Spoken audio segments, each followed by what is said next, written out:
Hello students, मैं उम्मीद करता हूं कि आप सभी लोग अच्छे होंगे। आज दिनांक 19 दिसंबर 2022 को 67वीं बीपीएससी प्रारंभिक प्रतियोगिता परीक्षा में जो 9 प्रश्न के उत्तर गलत दिए गए हैं, उसी को लेकर पटना हाई कोर्ट में 3 दिन पहले जो रिट दायर की गई है, उसी को लेकर आज केस की मेंशनिंग होनी थी। लेकिन चूँकि पटना हाई कोर्ट में जिस जज के बेंच में मेंशनिंग होनी थी वे अब्सेंट थे, जिसके चलते आज मेंशनिंग नहीं हो सकी। जबकि मैं देख रहा हूँ कि कई यूट्यूबर अपने यूट्यूब पे ये न्यूज़ चला रहे थे कि केस रिजेक्ट हो गई है या डेट नहीं आई है या जूनियर वकील को रखी गई है। तो ऐसी कोई बात नहीं है। इस केस में सीनियर एडवोकेट वाई गिरी को रखी गई है, जबकि केस जो फाइल होती है वो जूनियर वकील या एओआर जो होते हैं, एडवोकेट ऑन रिकॉर्ड होते हैं, उनके नाम से फाइल होती है। जिसको लेकर भी स्टूडेंट लोग के बीच में काफ़ी ज़्यादा असमंजस की स्थिति हो गई है कि जो इस ग्रुप को लीड कर रहे हैं, उन्होंने कोई सीनियर एडवोकेट या किसी अच्छे वकील को नहीं रखा है।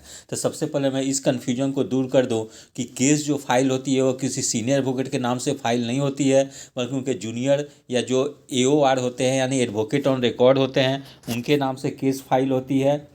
तो इस केस में सीनियर एडवोकेट वाई गिरी को हायर की गई है। वे पटना हाई कोर्ट के काफ़ी जाने माने वकील हैं। इसलिए आज जो है कि मेंशनिंग एक्सेप्ट नहीं हो पाई, चूँकि जज अब्सेंट थे।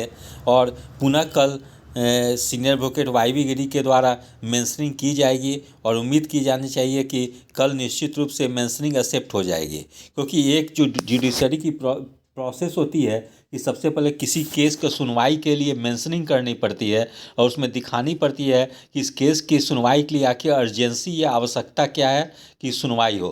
तो जैसे अर्जेंसी इस केस में बताई जा सकती है कि 29 दिसंबर से ही मुख्य परीक्षा होने वाली है, इसीलिए इस केस की जल्द सुनवाई हो।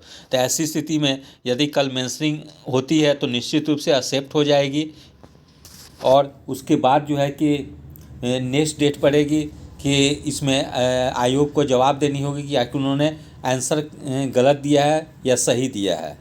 ठीक है, तो इसके लिए अभी आप लोगों को कल तक इंतज़ार करना पड़ेगा और आप लोगों को पॉजिटिव अप्रोच के साथ तैयारी करनी होगी। जो लोग प्रारंभिक प्रतियोगिता परीक्षा में असफल हो गए हैं, वे लोग भी मुख्य परीक्षा की तैयारी करते रहें। और जो लोग प्रारंभिक प्रतियोगिता परीक्षा में सफल हुए और मुख्य प्रतियोगिता परीक्षा की तैयारी कर रहे हैं, वे लोग भी गंभीरतापूर्वक इसकी तैयारी करते रहें। क्योंकि जब तक कोर्ट से कोई फैसला नहीं आती है, तब तक जो है कि आप लोग कोई तैयारी में जो है कि थोड़ा सा ढिलाई ना करें। और इसके लिए देखना है कल मेंशनिंग एक्सेप्ट होती है तो उस पर जज साहब का क्या स्टैंड रहती है।